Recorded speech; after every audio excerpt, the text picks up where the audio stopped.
It is like an Iron Man suit. There's so many things that can empower us. I never imagined years ago I'd be having a discussion like this with you. And the fact that more than two people might even hear it, And so I think that you know more than you think, you can reach more people than you think, and you can have a bigger impact than you think. In this podcast, Jeff Kavanaugh from Infosys talks about the live enterprise in data-driven world. So stay tuned. So welcome everyone to WorkPod. Today we have with us Jeff Kavanaugh, and he is global head of Infosys Knowledge Institute. And I think Jeff is a great addition to our conversation because he's talking about something which is very, very critical for us today. How we are all going through disruption and evolution. Our organization is going through the same. So he had a fabulous book, the Live Enterprise, and we will talk about the book as well. So with that, Jeff, welcome to the podcast. Glad to be here. Thanks for having me. So, by the way, Jeff, fascinating journey. I love the book. Let's talk about what brought you to this topic. How far back do you want to go? Day one would do. Well, day one, I grew up on a farm, and I only bring that up because very practical. Things have to work, right? And baling wire and duct tape is a cliche for a reason. So I think it was original design thinking. You made do with what you had. Yeah. But seriously, this idea that things need to be practical and you can internalize them really served well. As far as fast forward a little bit, I guess you'd say for this topic of just disruption and business transformation, it's been a career in consulting, or at least the last half or so of manufacturing earlier, where you see companies going through change.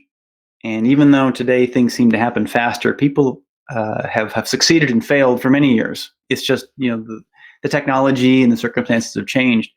I think what's been really interesting is at Infosys, especially the past few years, the role I've had is a front row seat to see us going through some disruptive change, to see with senior clients, in some cases, household names with industries, and in some cases, these names you haven't heard of, but are fascinating stories. And most recently, probably about 3 years ago, Infosys really took this thing head on. You've heard of jumping the S curves or changing trajectories. We were kind of in that mode, which is a long discussion itself if you ever wanted to have. And how we went about that and the story that unfolded from that, I felt was just such an important story that needed to be told, to capture and chronicle it, distill the essence. And then as a consultant, while strategy is really cool and everybody runs to it, and transactions are important and you need to get these things done, I've always been fascinated by the operating model, the humble operating model, which is so important because it translates strategy, big thinking, Michael Porter-esque 5 forces kinds of things, into reality. So it's like flying from ground level to 50,000 feet. It's that in-between level that actually gets things done. It's strategic enough to get to have a big impact, but it's tactical enough to get stuff done. And that's what the Live Enterprise became as far as the book. Actually, the book, the second thing, it was really about just doing it ourselves and making sure that the crucible, what it yielded was something that was successful. And that's one thing you often don't see with frameworks and concepts, is every single element going through the cycle, going through the trials, and only the best and only what works, coming out the other side. Interesting. So, why? Tell us about your journey. So, in what brought you to consulting? I think a fascination with solving problems.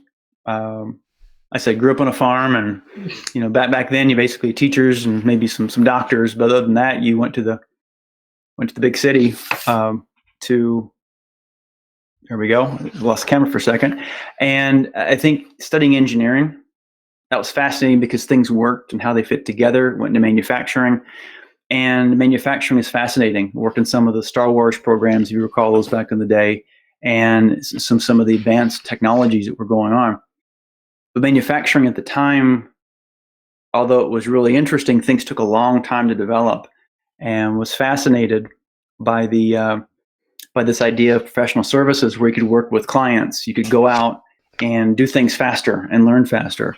And so did go into consulting, and was fortunate enough to be in that time period where advanced planning and scheduling, where technology, some of the first AI, some of the first true computing breakthroughs allowed fantastic things to happen in supply chain, in order management, customer service.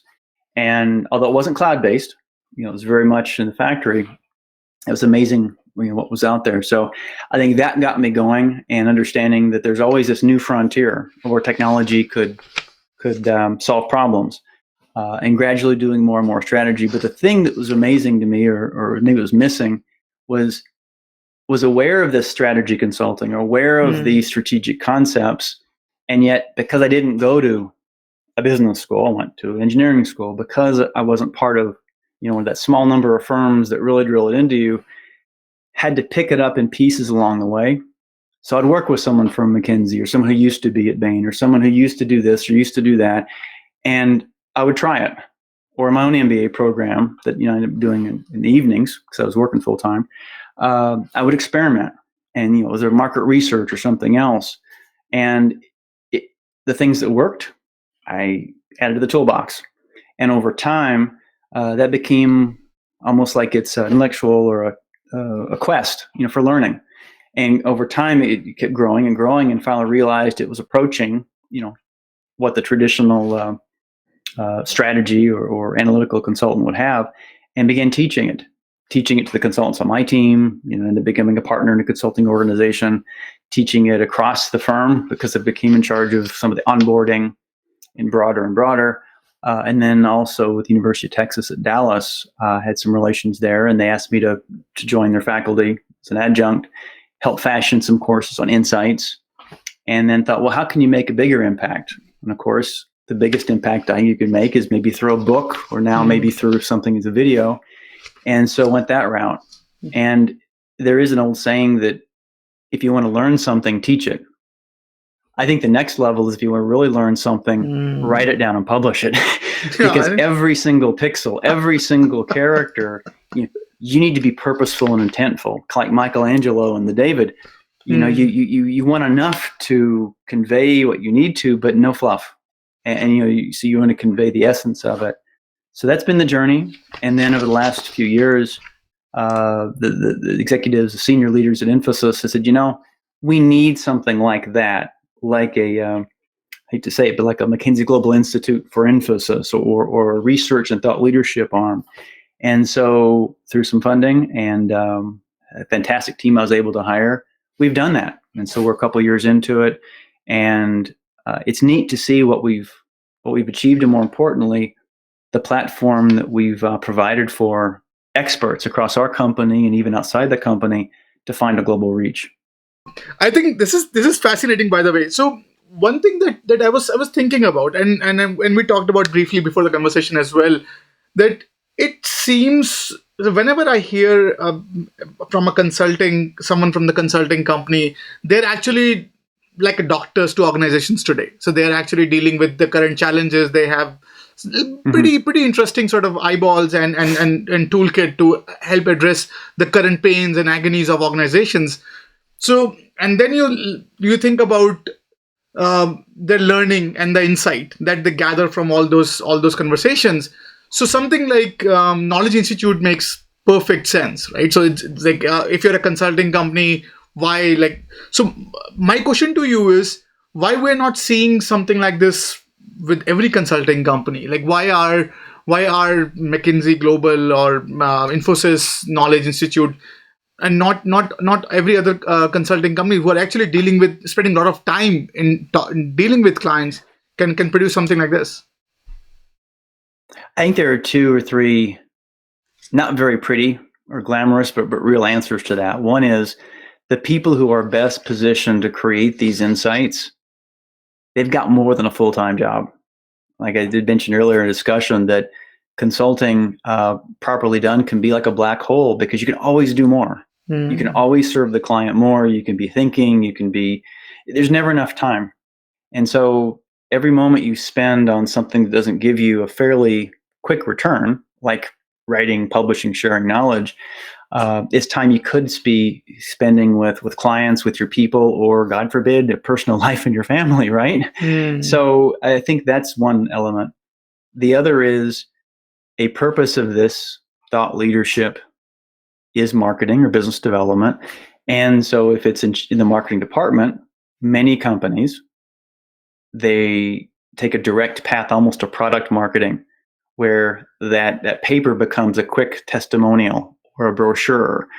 And the moment you even if you lay out a problem, if you quickly leap to say, and the solution is hire us, it's tough. And so it takes a certain amount of I don't want to say intellectual, not ethics. It's just discipline, maybe, or the ability to say, you know what, we're going to decouple, and we're going to say, we're going to develop this issue, we're going to talk about it, and yes, an answer to this is going to be the product or service that you have, but you can't make it as direct a connection. And I think if you can have those both be distinct, the product or services marketing and your thought leadership, as you share it, you make it compelling. I think that's important, and we're striving hard to achieve that, because we don't want to be in an ivory tower. We don't want to be disconnected and simply write big thoughts and literally thinking we're some kind of basic research, nor do we want to be writing copy. And so it's a balancing act that I'm proud of what our team's done so far. And we work closely with the senior executive team from the chairman, chief marketing officer, COO, to whom I report, leads of business units and service lines, as well as some other functions, trying to get that balance right. And I think the biggest thing is getting that feedback to know how to navigate, because the market also tells you maybe they do want a solution at times. So maybe a very in-depth case study about how we partnered with someone to help them roll out an agile transformation across Latin America or South America. Whereas in some cases, it might be like recently with the vaccine. We actually worked as a partner with Salesforce to create this vaccine management solution. So it was as topical could get. And then in some cases, it might be a way of looking at solving a problem, which is what we tried to do more with Live Enterprise model. There's no sales pitch there. It's an operating model. If you do these 4 or 5 things, regardless of who you buy from, what equipment you buy, what you do, these concepts we believe will help you.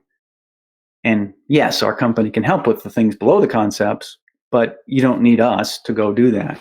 Right. So that's the goal. So walk us to initial days of creating something like Knowledge Institute. So Infosys is drinking the same Kool-Aid that every other consulting company is drinking, right? So they also felt that okay, we should put our horses in producing more sales. What it takes to convince a company to say, okay, no, let's think bigger, let's think broader, let's think sort of in contributing to the society as we are learning and engaging with lot of current challenges. We can maybe spun out something interesting. We were fortunate, and I don't want to just say this, but Nandan Nilekani is a visionary. And for those that know, he's done so many things. And I think his fingerprints and his guidance helped with that. Now, other senior executives that felt the same way. So it helped, generally speaking, to have that mindset for a small number of the very senior people. Second, I did some hardcore research and talked to my counterparts at those firms I just mentioned, the elite strategy firms and others, and understood and is able to share that and say to our company, if you want to be like them, here's more or less the way it's done. If you don't, and so I think giving them data is so important, because it helps people get past this persuasion, or this negotiation. Am I going to negotiate with you, or you're going to believe me because I'm loud or because it's flashy or it's cool? Well, if you have data, credible information, that helped. The other is we ran fast. We tried to do some things early on. They were small, that made an impact. Like, for example, the first couple of months, we generated, I think, 6 to 12 small pieces of thought leadership or articles. We took our industries, 6 different ones, and created 2 items each that illustrated a point much more effectively than those experts were doing prior. And so 6 industry heads got information they were able to share and say, oh, okay.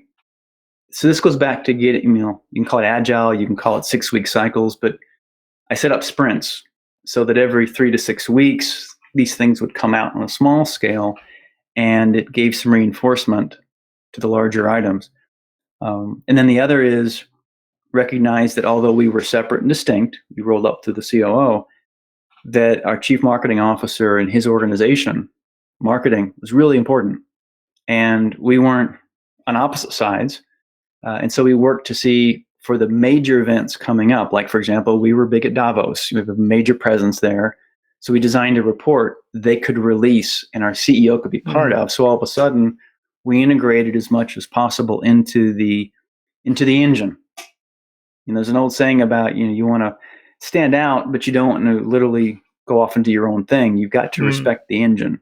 So I think it was that combination of doing something distinctive and yet respecting the engine and then the functions that were there. And then finally, and maybe it can be causing anxiety or stress, but we wanted to be world-class from day one, even for the small things.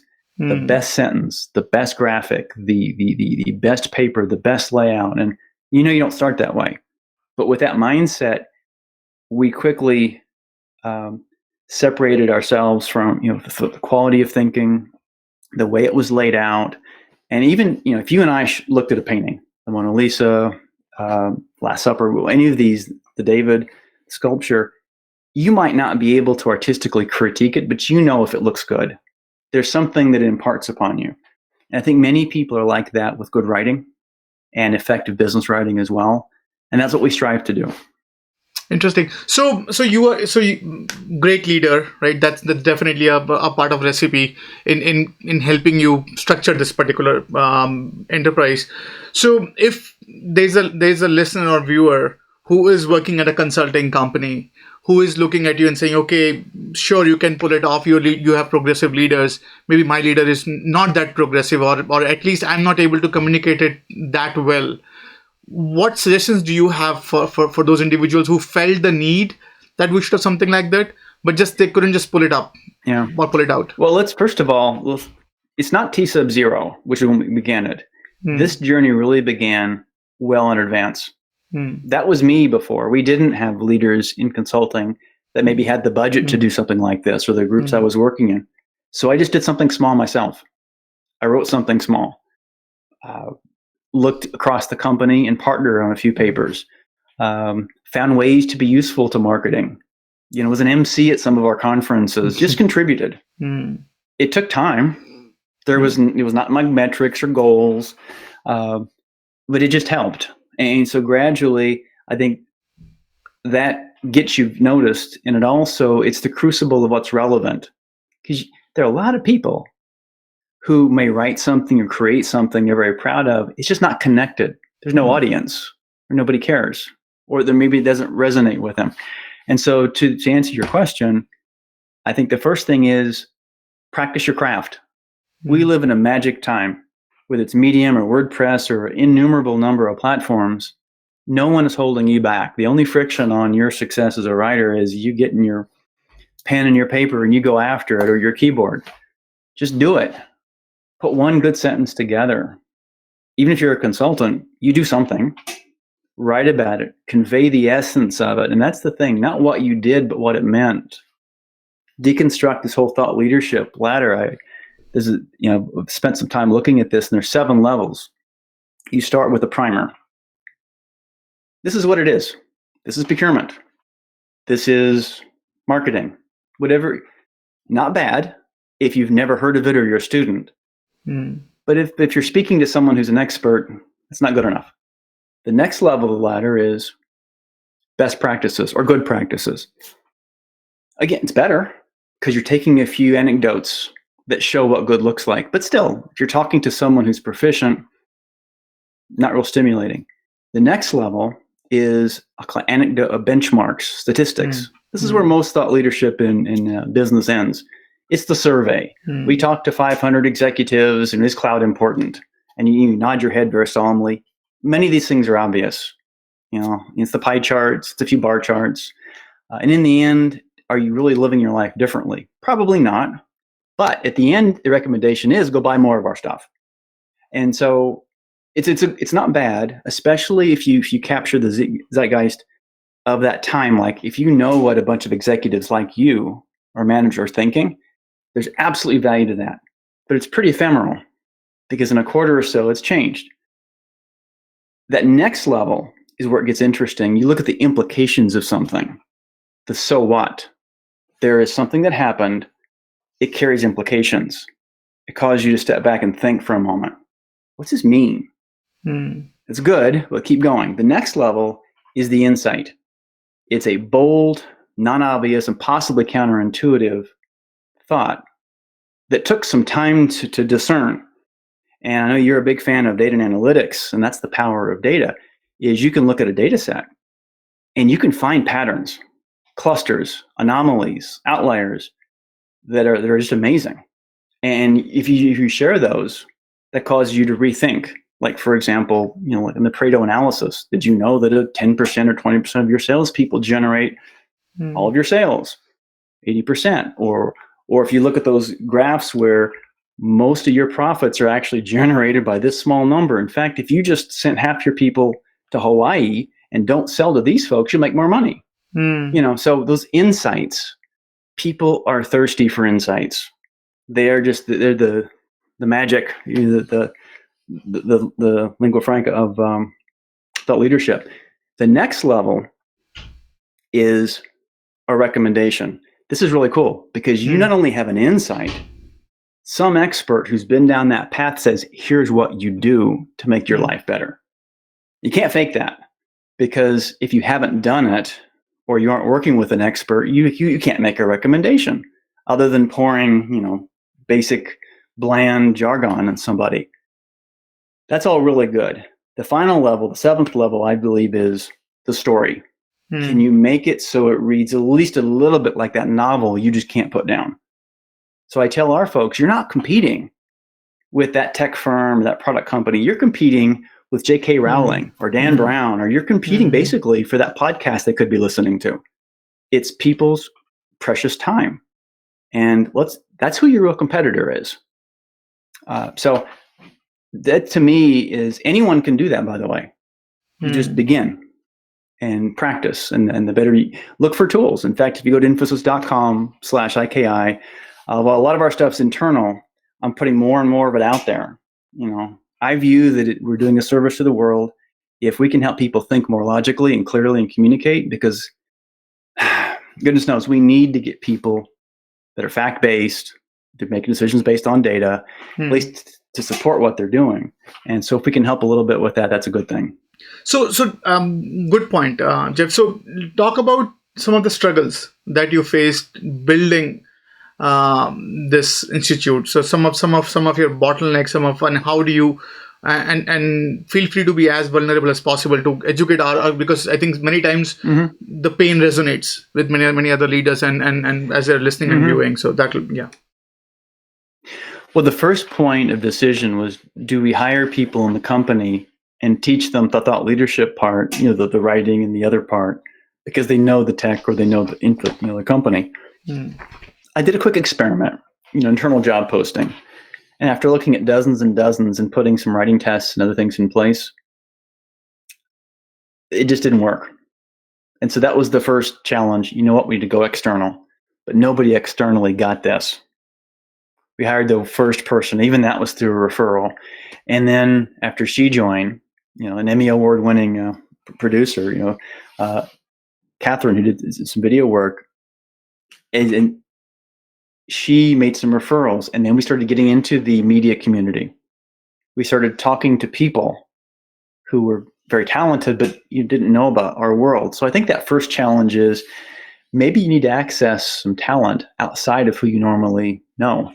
That was a big thing. And then also convince people to join, and convince people in our company that yes, we should hire those, because we were changing the norm. Not anymore. But again, that was a change. And the next thing, of course, is just budgets. Less so the very first year, but it's a challenge because again, we aren't competing with whether it's a good idea or not. I'm very happy with all of our executives; they support what we're doing. But does that next dollar go to hiring a salesperson or a conference sponsorship or something else? It's the opportunity cost. It's knowing who your dollars and your time are competing with. So I think that's a challenge you can't take lightly at any size firm. Another challenge is trying to use these tools like the website, the marketing engine, filters, email lists, newsletters, whatever it happens to be, and working within the system. Because it won't happen as fast as you want, and you'll be tempted to try to do it on your own, which will lack the scale. You'll be this project off to the side. How do you work within the system and change? It takes a lot longer than you'd like, and yet in the end, it's a team effort, and you're actually driving real change. We like to toss around transformation and change and all that. Well, real change means you're working with people, and everything that we do, somebody else in the company was responsible for before, right? It was done in some capacity. So gradually, you're going through a process where people are saying, no, I do that. To, well, we'll work together. To, you're pretty good at this. To, yes, you can actually tell our group a few things that might help us. And I think that there's just no substitute. Some things have taken us many months longer than I want them to. And, my team can tell you, my unit can, that I'm not patient with them at a lot of things. But with that, we had to be. Things just take time in some cases. So those are the major challenges. And then finally, once you do accomplish your goals, I think continue to raise your gaze. Is there a top tier publication? Is there a conference? Is there a capability? Is there some expertise that you don't have yet? And this is a fast changing world. I mean, media and marketing and just digital in general is moving so quickly that you need to have the expertise. So I think there's always something else you can learn. And I think as long as you're doing that, you can hit the pillow each night knowing you're doing all you can. And it's pretty interesting work. I tell people, some of the stuff we do, it almost do for free. It's interesting. Yeah. And so I think you've got to keep that. It's partly hunger, but I think it's mostly curiosity, in a sense of you're able to serve and share more if you're equipped and have better capabilities. Interesting. So let's now shift focus to outfacing, right? So and by the way, thank you for sharing your perspective. Hopefully that was helpful. Yeah, and definitely. And I hope our listeners and viewers can take away something from this conversation about how they can themselves start building an in-house center of excellence when it comes to producing and sort of knowledge and spreading it out. So fascinating, by the way, for their inbound also. So now let's talk about the outfacing. So what are some of the things that you are seeing with respect to how organizations are impacted by COVID? Like, what are can you share something about what you are seeing is happening around you through your consulting? Yeah, sure. And some of it might have become instant cliches, but I'll share them anyway because they're real. Part of it is it's revealed as much as it's created.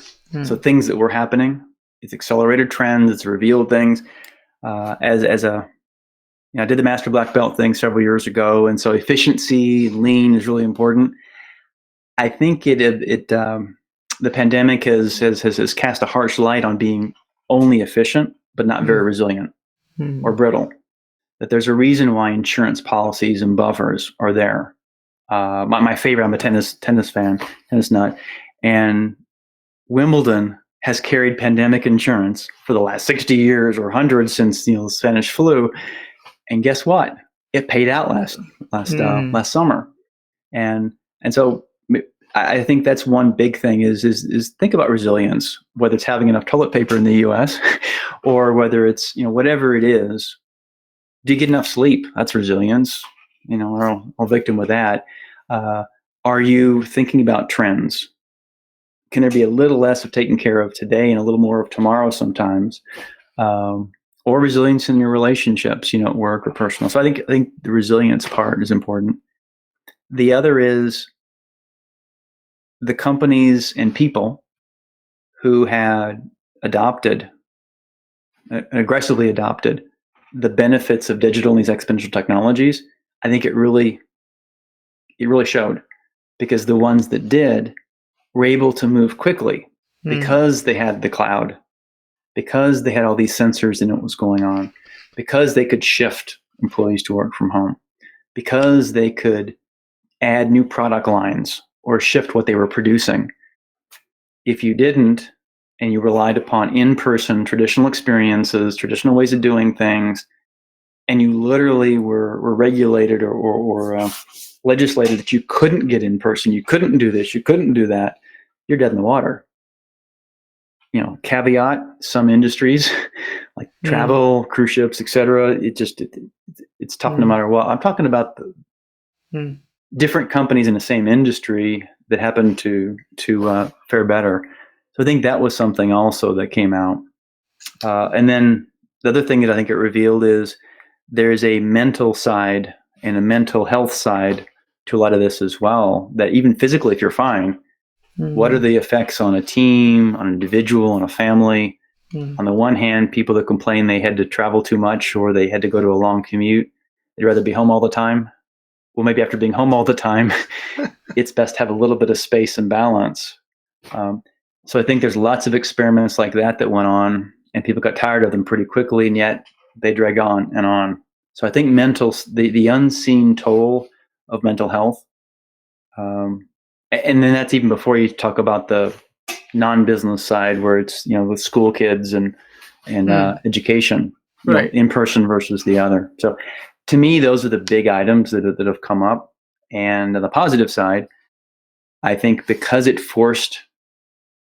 reduced the opportunity cost of experimenting with things before that weren't considered safe. Like, could you really do an important seminar or panel or a conference remotely? Well, maybe you could, but nobody would come, and we've got to do it in person. Well, after all these experiments, now people are realizing there are certain things you can do very well, and certain technologies and platforms have adapted. Like we created one. I think there's some other companies have as well, where it's not just like this GoToMeeting. There are breakout rooms, and there's security, and there's all these other types of things that actually simulate going to a conference. So anyway, those are some of the things I see. And I think that's amazing. So now let's talk about the book. So why the name, The Live Enterprise? Well, first of all, you've got to evolve and move and change, because times are changing around. And if anyone that's been in services or running any kind of program has probably heard the phrase, the rate of market change is faster than your ability to respond. The 5-year programs, when the market changed every 2 years, the 2-year programs, when it changed every year, every time you finished one of these programs or projects, you were behind. It's a pretty deflating thing. It's pretty disheartening. And so you've got to literally, as a first principle, design something to be at least as fast as the market change, to stay relevant, which is hard. And the idea of being live, also, we took a lot of examples from nature. There's an elegance and a beauty. We in the first part of each chapter, we highlight, like, murmuration, for example. It's a big word. Basically, it's how birds move. There's no alpha bird. There's no org chart.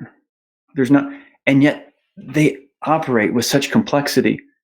And when you study this, you find that each bird takes its cue from the 6 around them. It's literally a bunch of scrum teams. And we thought that's a good, not just metaphor, but there's some principles there for how a large enterprise can operate with a series of small teams. And so there are many of those that have come out.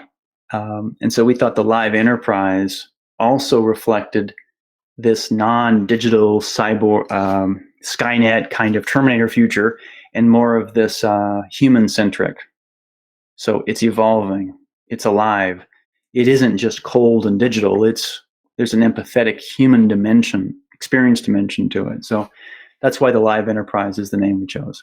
Interesting. And now what is the live element in it? So what defines an organization is live or not live in your perspective?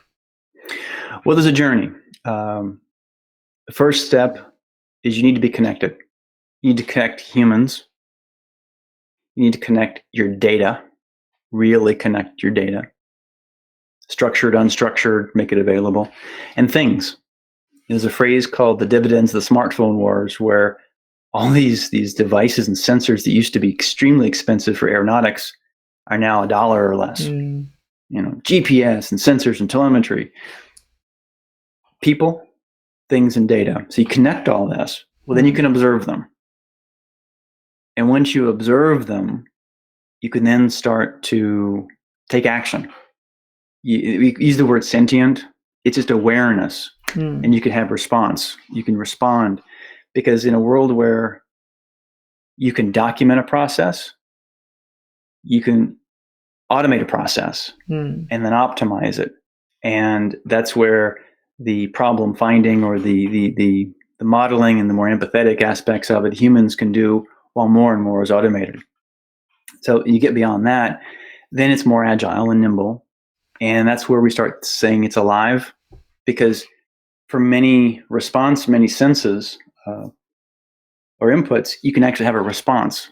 For example, that little chat bot you might have in the corner of your screen quite often, that's not a human being anymore. It's okay if for certain questions you get a quick answer, you don't care. And so that's where there's an alive aspect to the organization, because you want to continue to morph and evolve. That's why we chose the live piece. And then finally, that it's more innovative.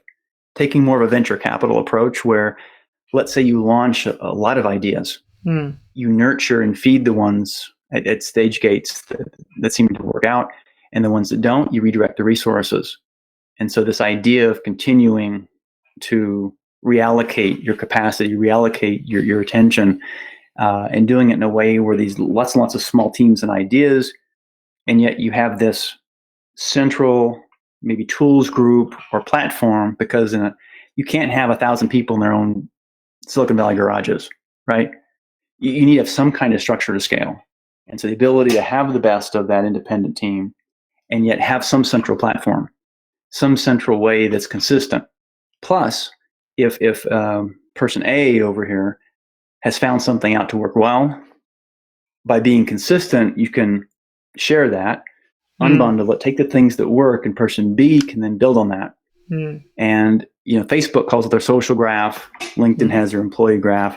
Well, every company should have a knowledge graph of some kind where you're collecting your knowledge. Everything possible is connected, and then you could make use of it. Because if you don't, and other people are, you will fall behind, and the margins, between companies that do and don't will just expand over time. Fair point. So on that note, so what is, from your point of view, what is a not live organization or dead organization? Like, what do you call that? Command and control.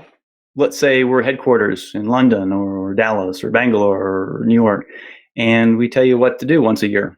We have the annual plan, maybe even the quarterly plan, and it's pretty much top down, or marketing, or the org chart is pretty traditional with roles. Or a non-live is where you look at where someone went to school or the degree they had, and not the demonstrated skills they have in a relevant capability now. Those are all point examples of what a static or non-live organization will be. And again, there's nothing that's either binary, all yes, all no. But the more that you can move towards that, the more that your capabilities allow you to be more nimble and also deal with people in a way that is real. That's live as well. Because do you want corporate speak coming at you from your company, or something that recognizes that there are different pools of talent, different schools, different credentials, and the way you work with your people? That's a big element of the live enterprise as well. I haven't said a lot about being customer centric. Yes, that's really important. But customers for a long time have gotten the headlines. Employees have gotten second trip. Think about the apps. The last of the green screens were not for the customers trying to buy something from you. It's for your employee trying to apply for vacation or expense reports. These are ugly things, and they're laptop driven. And the last couple of years, and especially the past year, we've seen an explosion of the better experience for an employee. That by equipping them, by giving them more of what they need, they can do a better job being customer centric. And I think did it take a pandemic to get companies to really be concerned about their health, really be concerned about their workers? I think it certainly shined a light on that. And that's something I don't think will change. I think it was also coincident with the rise of stakeholder capitalism, because stakeholder capitalism isn't just about the environment, isn't just about ethics and fair trade. It's also the S in ESG is society. It's your community, and it's your employees.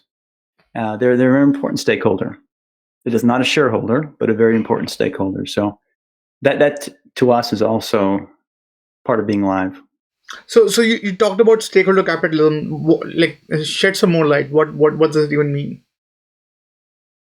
Well, if you look at Milton Friedman, I think in the 70s, had mentioned that the ultimate goal of a company is to generate returns for shareholders. A lot of good things happen from that, because that funds foundations. Most of the hospitals you see, there's someone's name in front of it that did make a lot of money and founded it. So it has worked out to some extent in the past. For better or worse now, leaders in many aspects of society, including the big money firms like Larry Fink or BlackRock, they're saying, we expect companies, it's okay if they make a lot of money, it's okay if they grow, to take a greater role. Whether it's not polluting too much, whether it's not being a burden on our planet or society, whether it's not being unfair with their employees, or contributing to their community. So stakeholder capitalism is a broad term, meaning that all those stakeholders, the people who have a stake, which you can include the planet, I suppose, in that, that they get a return. And you measure the net return of a company, not just on the financial statements, cash flow, balance sheet, and P&L, an income statement, also on the other aspects. Because if you, for example, polluted a river, or you have a huge carbon footprint, or your people can't earn a living wage. I mean, these are all things, regardless of what you say, personally, they are very prominent in the market. So, again, it's not a political thing. This is an upswell of sentiment from people who are consumers, customers, possible employees, voting citizens in these local geographies. And it seems that the idea has really come into the mainstream. It's no longer this thing that there is a corporate and social responsibility unit and someone will report on it and there'll be a report. It's being integrated into the CFO's world. These are integrated statements from the World Economic Forum to a variety. We're working with the UN on some things as well, where what are some relevant metrics? Because most people would nod their head and say, this is a good idea. Right. But one, I can't go out of business. And then two, how do I do it? And so we're still in the early days, but the live enterprise does respect that as well, because it's a broader set of metrics. And by thinking about employees and by thinking about the environmental footprint, it's something that Infosys has looked at pretty hard in all of our decisions. So we just naturally baked it in to the operating model. So on that note, so if we talk about a living organization as bottom up and learning about customer and reacting to it, and agile in responding to situation, and we talk about heavy top down and sort of very meritocratic organization as sort of non-living ones. And if I'm more aligned with someone which is non-living in that definition, like how do you see that journey for a non-living to turn into living? Like what are some of the what are some of the steps a non-living organization can take to start living in your definition? First of all, if there are individuals, let's say senior individuals that you're working with, that you need to persuade, let's say, share, not say media, but share publications and respected organizations who are saying this. Larry Fink of BlackRock, for example, the World Economic Forum's leaders, is a boardroom agenda item. If you truly are in a boardroom, you truly are in an executive discussion, the senior most people are now accountable for, and they're asking about and want to learn more about sustainability, about these items. Again, it's not a feel good, it's not a check the box. They're being, and if you are doing business in Northern Europe, or actually any part of Western Europe now, these are becoming regulatory requirements. It's kind of like when ISO 9000 or the CE mark or certain trades, whether you like them or not, right, they are a requirement to do business. Now, the other aspect of it, again, on a more positive note, is if you're trying to do these things, then it's easier and easier to get people behind you. It's an easier discussion to have. Your employees and you are part of the team. You and your community are part of a team. You and your partners, your ecosystem. And so it becomes less of a zero-sum game. All right, we're working together here. And how can we reduce our total either carbon footprint or waste or some other negative metric across trading partners? How can we work together? And it's off the charts now as far as moving the needle for what consumers value.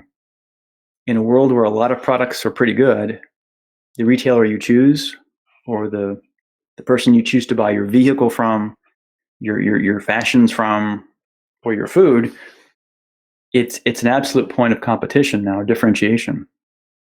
And remember, it isn't just the carbon footprint. It's also, where did you get your product? Was it a Conflict Diamond? Was the Providence? Was it a sweatshop somewhere or unfair labor practices? Or was it fair trade? There's a variety of things.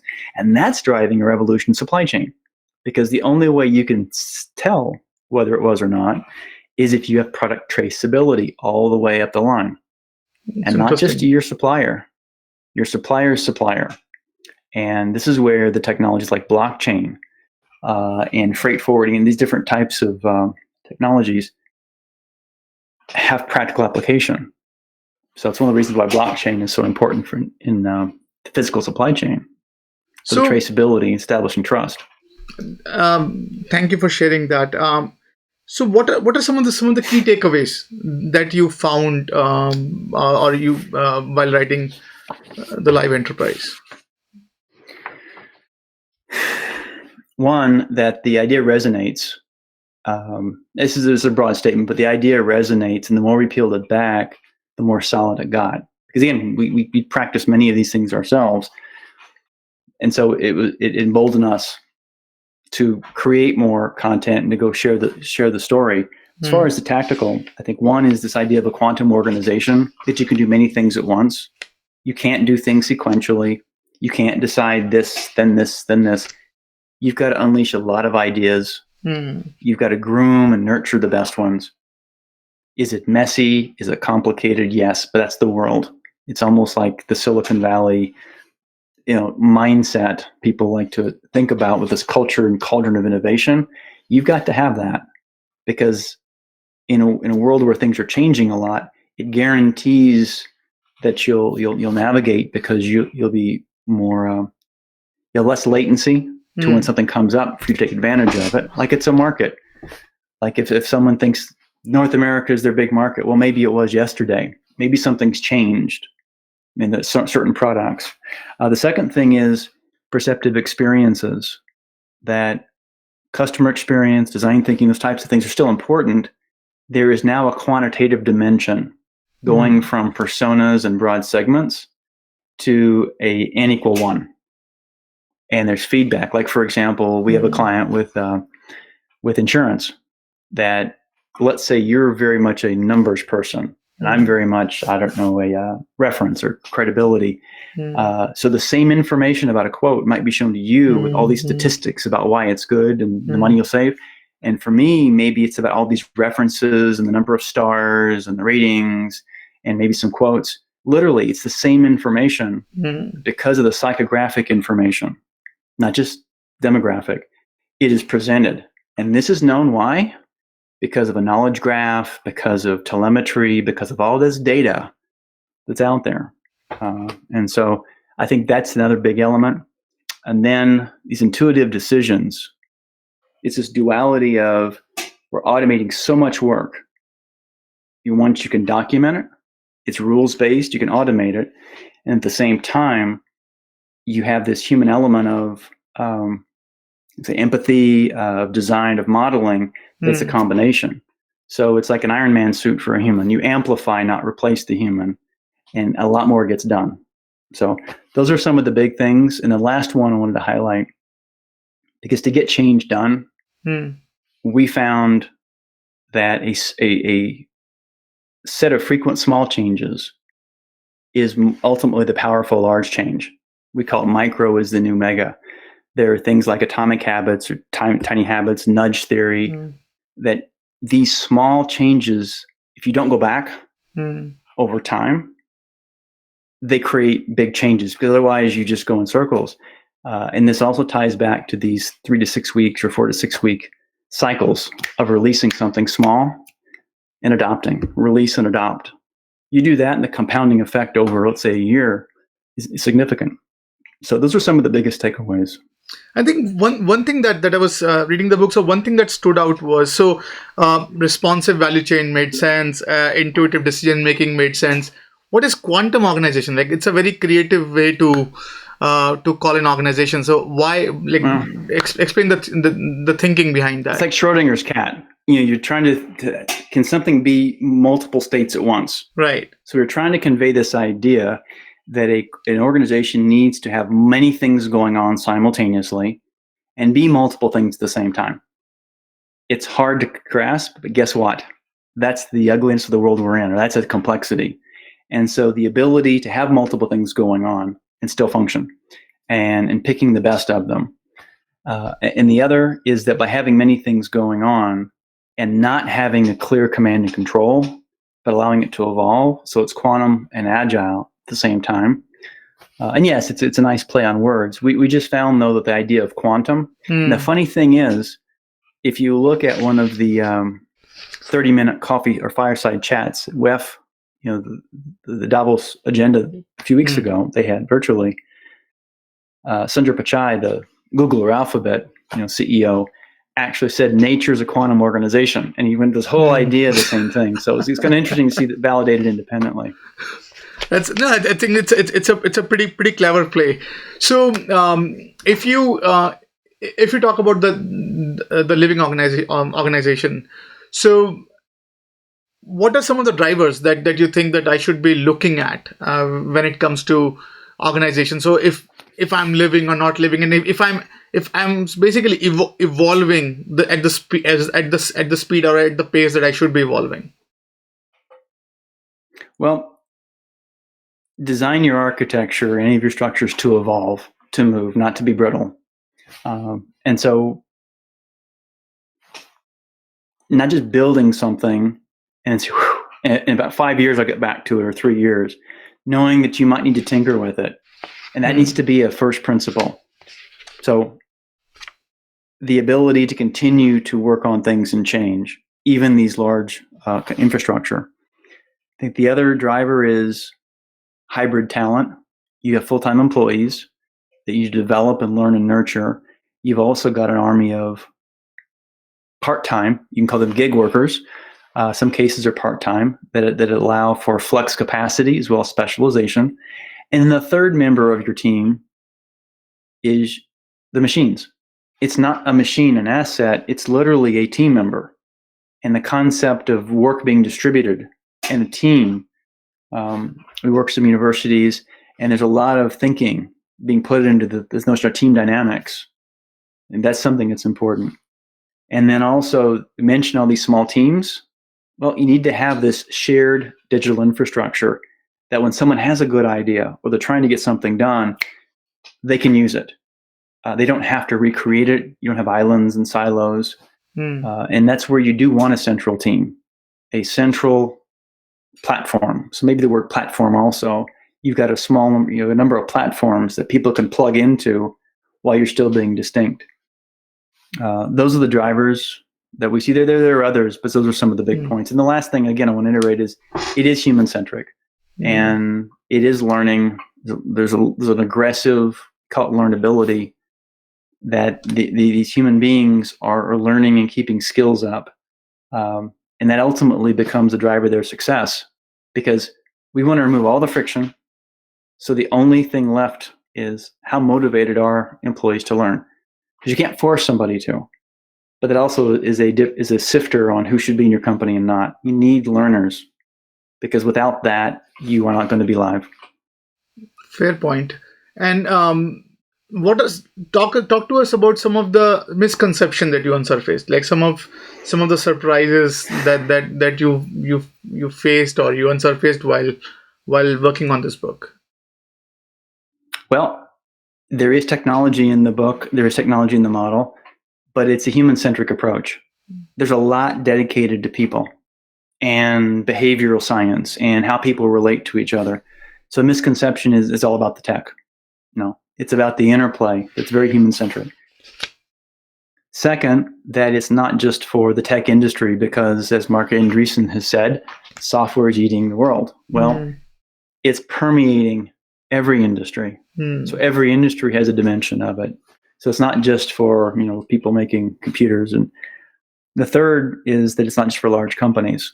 This is applicable to startups and small companies, either because it's what you aspire to be, or you're kind of caught in the middle. You're not a startup, but you don't have the scale of a large company. And so you've got to figure out how you move. So I think these principles are relevant for any size company. And if you're not the largest company, then guess what? You're probably working as part of an ecosystem. And your live enterprise might actually be 2 or 3 or 4 companies working together that take on somebody stronger. Interesting. So, fair point. So, let's talk about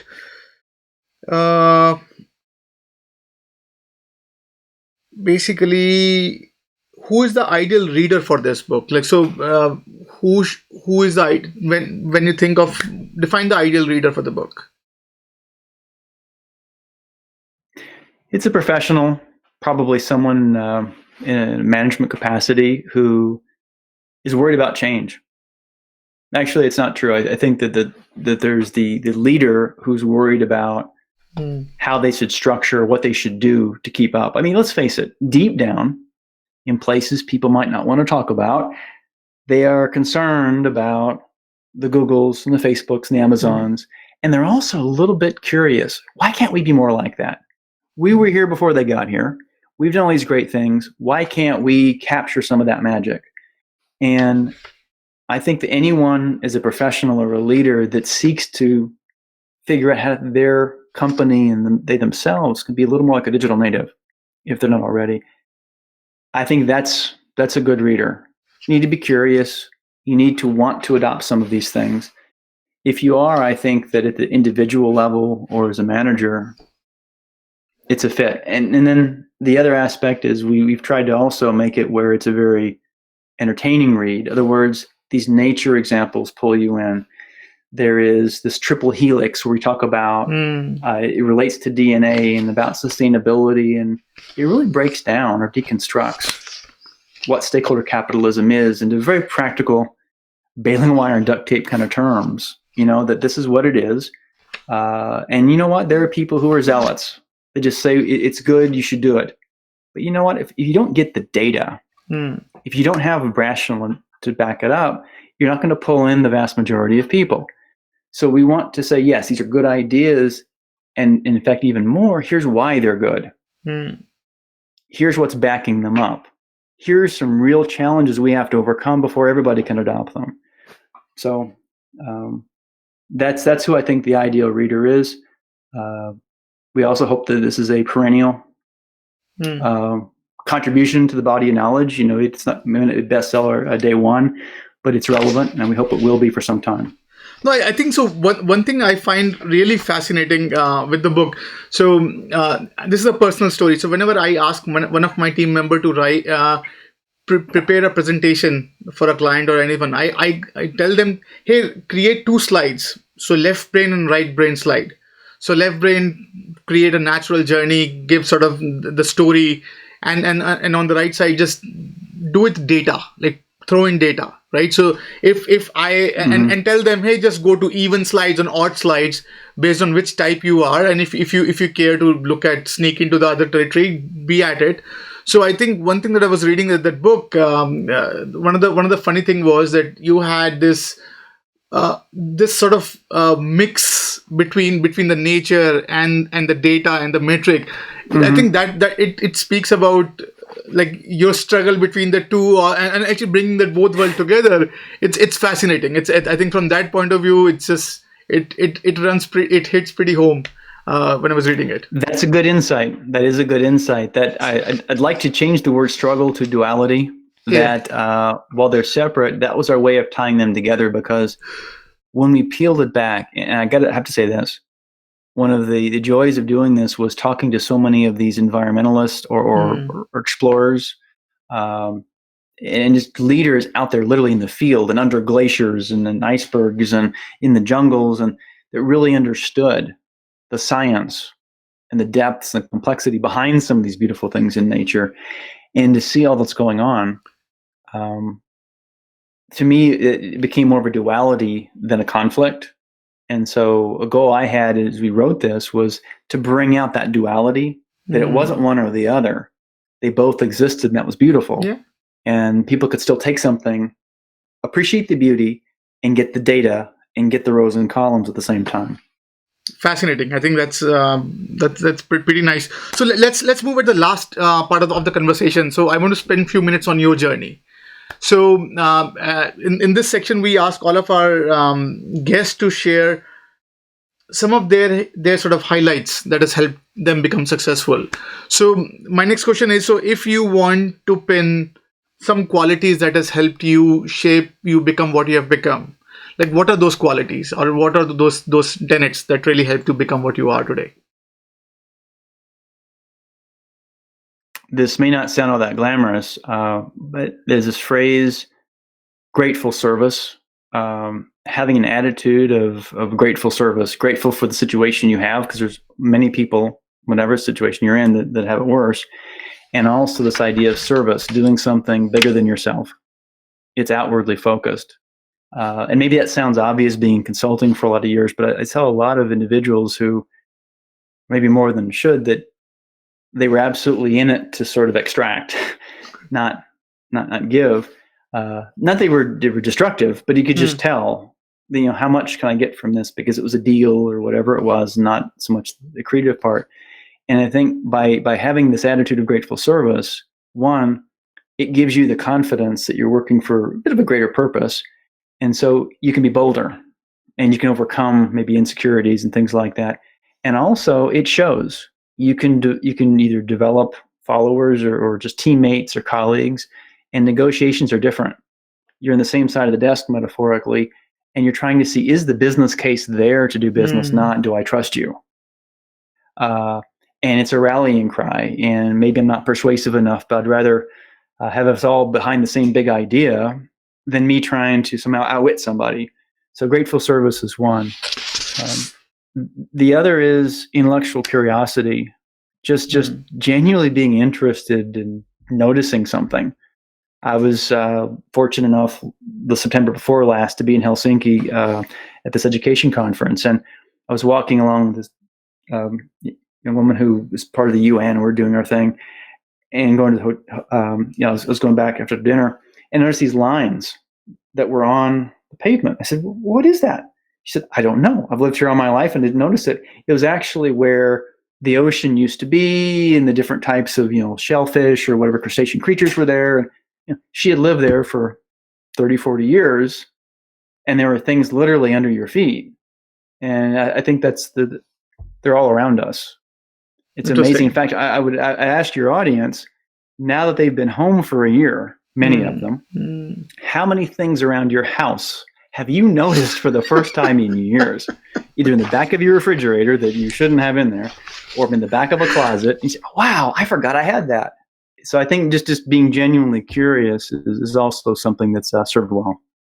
Pretty fascinating. And I think the other thing that was I finding ecstatic about is your background. Some of the amazing books that display. And I know that live enterprise and consulting essential is something that you wrote. So talk to us about some of your favorite reads, if you have any favorite reads to share to our listeners and viewers. Carl Sagan was an amazing person, and he wrote a book called Contact. Many of us have probably seen the movie Contact, which is good. The book's even better. It really goes into this duality of religion and science, and the hopeful and the the real world of it's not so pretty, but it's a good book. The other is The Nature of Nature. It just released a few months ago. Dr. Nruk Sala, who I interviewed and got to know in the course of the book and the podcast that I host, and fascinating.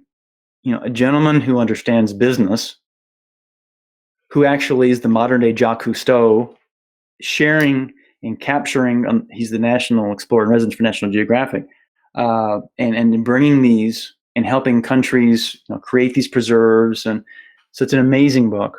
So those are two. There are a few other ones I think that are interesting. If anyone likes measurement and history, there's a book called Longitude. That is the race for figuring out longitude, because latitude was pretty simple with following the sun. Columbus, when he came to the U.S., literally sit on the 40th parallel and just followed it west. Yeah, that was literally his game plan. Yes. Whereas longitude was very difficult, and there was this grand prize and competition, and it's a quick read. Then lastly, the Endurance, the Shackleton's voyage to Antarctica. And it's good for two reasons. One, it's just an amazing thing against the odds and some of the seamanship and all that. The other is they just happened to have a world-class photographer on board in this sailing ship. And as a result, the photography is phenomenal. And so just for that alone, it's a good copybook. Awesome. So now we're at the last of our conversation. So if you want something for our listeners and viewers to take away from this conversation, like what would be one thing that the listeners and viewers could take away? Well, I already mentioned this attitude of grateful service, and I really believe in that. It's not just helpful for others; it just keeps your soul light, I think. The other aspect is we live in an amazing age. Depending on what you let through the filters, it can be pretty depressing or pretty overwhelming. At the same time, it is like an Iron Man suit. There's so many things that can empower us. I never imagined years ago I'd be having a discussion like this with you. The fact that more than two people might even hear it, And so I think that more than you think, you can reach more people than you think, and you can have a bigger impact than you think. And life is, it was interesting. Someone had said life is it's a marathon.